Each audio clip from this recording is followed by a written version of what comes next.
Yes, yes, yes, yes, yes. What's going on, everybody? What's going on? What's going on this afternoon?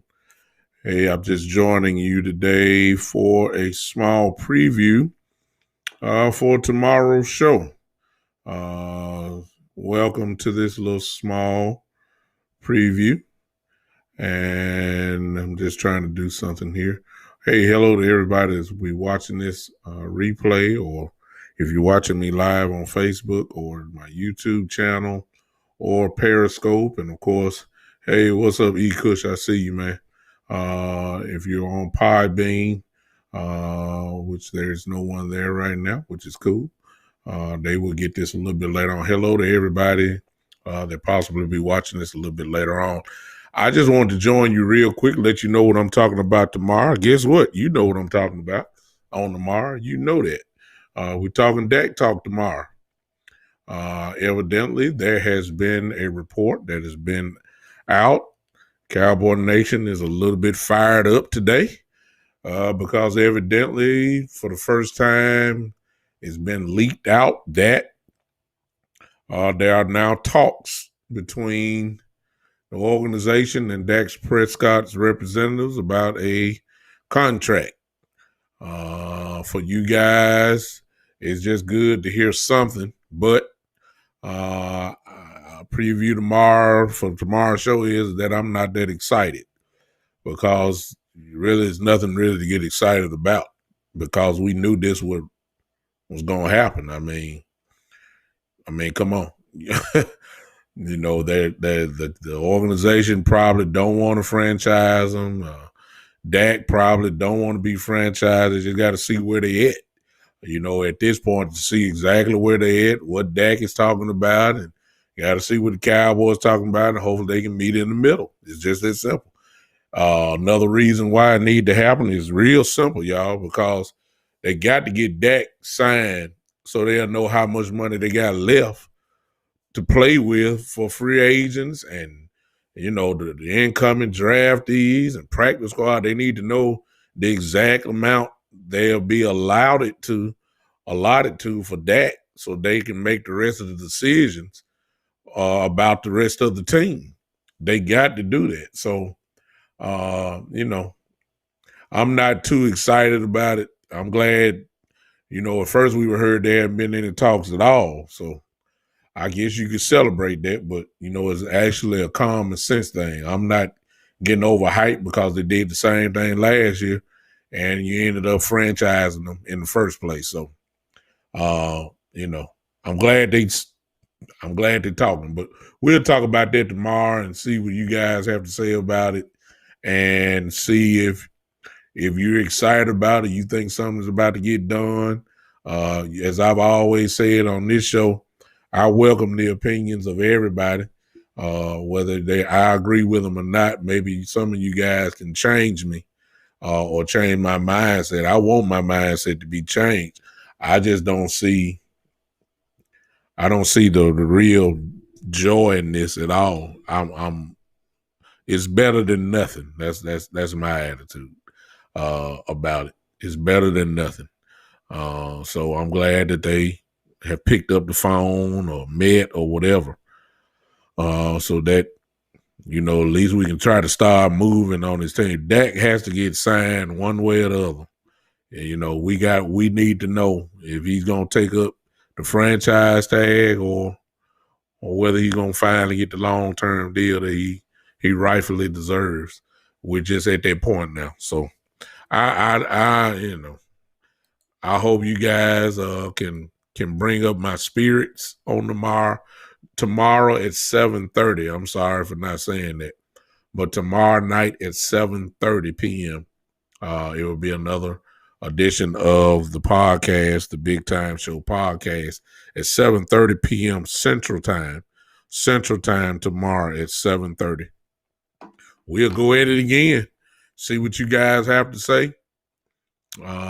Hopefully between now and tomorrow we'll have a little bit more news maybe to add to it, but if not, we'll talk about this on tomorrow. E Kush, are you still here? Are you excited at all like me?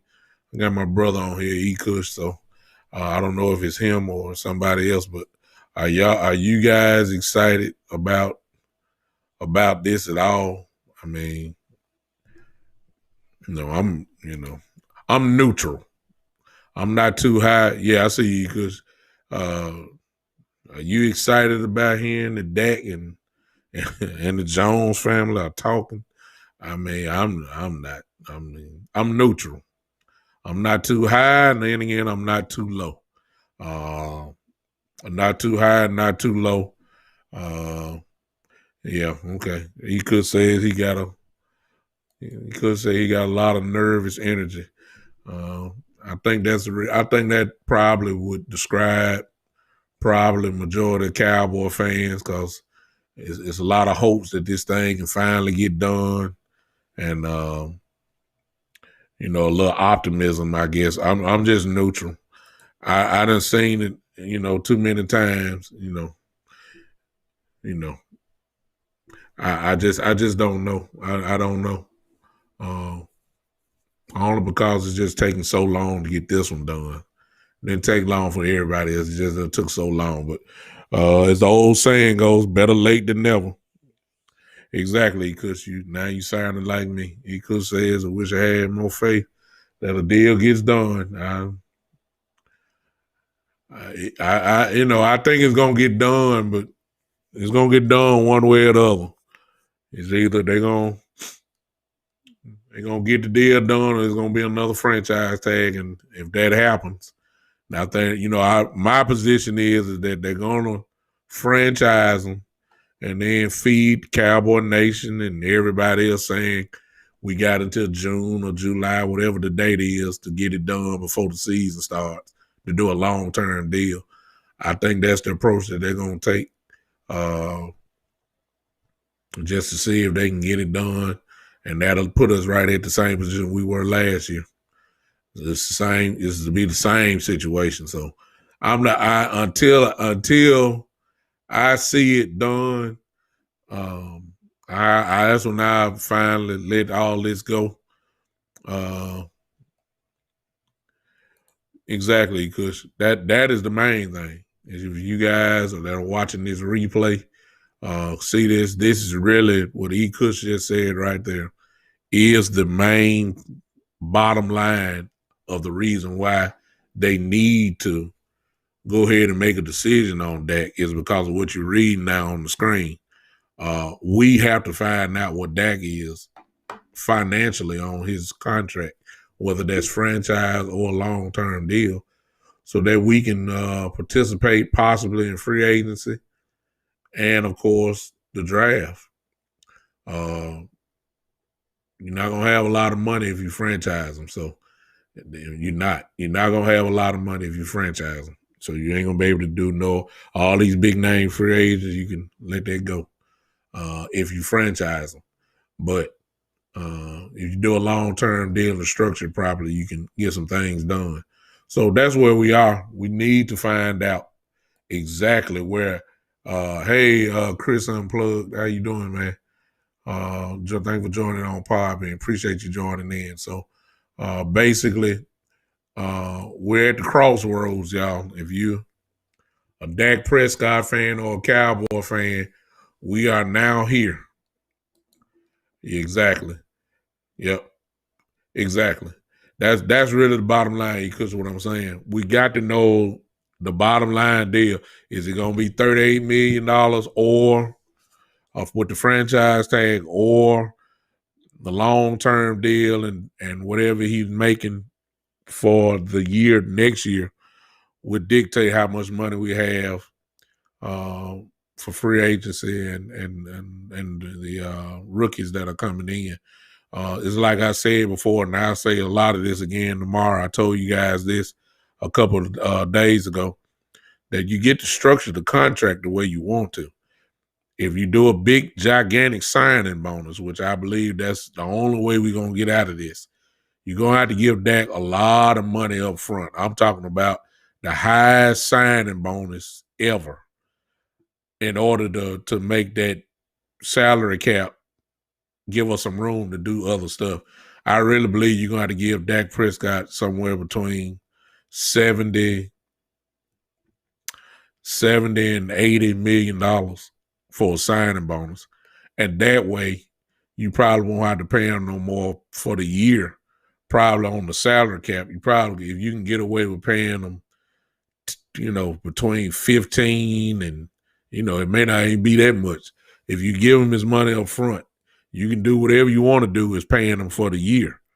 You can pay him $5 million as a base salary and only $5 million on your salary cap. You can go crazy then.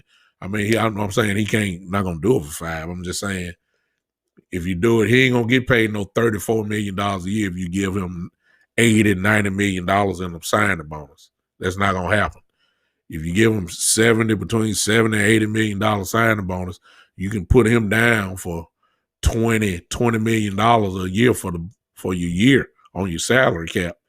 And then that give you money to do whatever you need to do for free agency and the draft, like Ika said. So the Cowboys got, if they give them the money and the signing bonus, I believe that's the only way we're gonna get out of this. You're gonna have to give them a big, gigantic signing bonus. And exactly. There it is. Let me go back. He could say that if we tag Dak, I think we would trade number 10 and drip back. If we sign Dak, I think we'll use it. Yeah. See, when it comes to the draft, if their guy ain't there, and that's the question, we don't know what that guy is. I guarantee you a lot of you big names will be there at 10 because it seems like the quarterbacks are going early. So we're going to have a big choice there. If their guy is there and they sold on them, then you got a choice. You can do that. But if their guy is gone, and I don't know what that guy is that guy Sewell? Is that guy Parsons? Some folks have said Pitts. Some folks have said Surtain. The other cornerback. If their guy and they not sold on it, I think that drafting back would be big because you're going to have a lot of desperate teams, as I said earlier today in one of the groups that I'm in. And, they would be desperate to try to get to 10. And we can stack up some, some more draft picks easily if we decide not. So, the Cowboys are in good position, but we just need to go ahead and take care of business first. Exactly. Thank you, Donald. That's another one. Slater, I have no question. I really do believe he's going to be there. But what I'm saying is if that's their guy and he's there at 10, then if you sold, you can take them. But it's gonna be some temptation there because I got a feeling the phone gonna ring because with the quarterbacks being taken supposedly look like 1 through 4 now. That wasn't where it was. So we talking about, for instance, Sewell was projected to go to the Jets at 2. Well, my goodness, if they talking about taking another quarterback, Sewell is gonna drop to at least 5. And that means Devontae Smith is going to drop. Waddle, all these guys. Exactly. That's what I'm saying. Dak, like you could say it, it's really about this Dak thing. And once we figure out Dak's whatever, I really believe that they don't want to franchise when they know they can't do nothing with free agencies and re-signs and all that kind of stuff. So I really do believe that, based off that, if they're smart, they'll go try and sign him without a doubt. So he can, we can have some money here.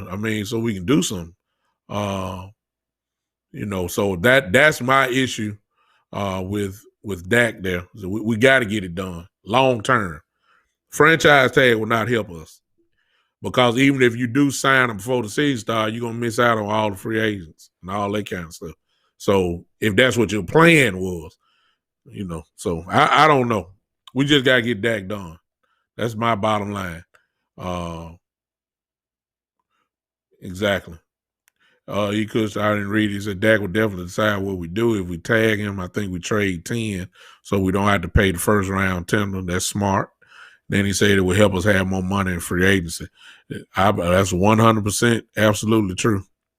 Donald says they need to sign Dak Prescott before free agent starts. Exactly, which is probably the reason why they're talking now, Donald. The report is that there have been talks between the two now. So I believe that's what you just said, Donna, is exactly why they're talking now, because they know what they got to do. It's just a matter of getting it done now. You could say the best case scenario, sign Dak, large sign bonus, restructure contract, clean it up and draft for free agents. Exactly. That's the way we're going to get out and still be able to participate in free agency if that's what the plan is. I think the fans got a real good sense of how things go, but for some reason, the organization don't match our sense. They got a total different plan. If you do Dak and give him that large sign bonus, I don't think Dak would be hung up on saying, I want to be the highest paid quarterback per year. I don't think Dak really I don't care. If you give Dak 80, I'm serious, y'all. Y'all thinking I'm crazy. I'm serious. I believe that to really get this deal done, and it ain't no problem for Jerry. If you want to keep everything kind of smooth with how much money you got for the salary cap, you're going to have to supplement that and balance that off with giving Dak Prescott a gigantic signing bonus.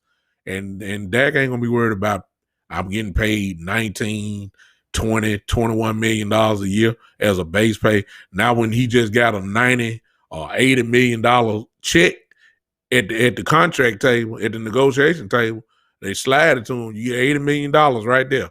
That's it. Go straight to your bank. I don't think Dak will have a problem with that. I don't. And I think that's respect. That's respect if you give it to him like that. That's what it's gonna take to get it done. So we'll see. We'll see, y'all. Yeah, exactly. That's what I said. I said that on my show. I think I said this on my show or the last show or the show before that the only way really out to get us money for the cap is to give Dak the gigantic signing bonus, and then you structure the contract the way you want to structure it, and you can get free agents this year by paying Dak. You give him that big contract, a big signing bonus at the front, and then you give him about, say we're gonna pay you this year, $19, $20 million as your base pay. Well, if you do that, you got plenty of money to play with then. So, I mean, it just makes perfect sense. You could say, yes, if we get this done, we would have a major bullet, because without Dak, we are a rebuilding team. Exactly. No question, Ecus. And you paid enough money, as I said on my show the other day. You paid too much money in areas that it will qualify you as not being a rebuilding team. You can't pay money like you paid Cooper and Jalen Smith and Ezekiel Elliott and all these guys. They paid up all this money on the offensive line. You can't pay these guys. Lyle Collins got paid. You can't pay these guys and then be talking about rebuilding. No, you're trying to win. And you can't, if you're not talking about signing that, then you telling me you ain't really trying to win anyway. So, it's really a crossroads moment. I'm serious. It really is. If you don't do Dak right, you're telling me that, you really, number one, don't want to win. Number two, you really showing me what's getting ready to happen for the next 4 to 5 years if you don't sign Dak. That's what it's. I mean, we're really at a crossroads with this one guy. If you don't sign him, don't get your hopes up for the year. It's just that simple. For the next few years, we're not that great in other areas. That we're not dominant in other areas when you don't have a good quarterback. You see what I'm saying? If you're not gonna have a real good quarterback, you better be dominant in another position. I'm talking about, like, it's almost reminding you of the Ravens that year when Trent Dilfer was the quarterback, but the defense was so incredible that, it didn't make no difference who the quarterback was. They were that good on the defense side. We're not nowhere near that. We're nowhere near it. And we got to have that to get this thing going.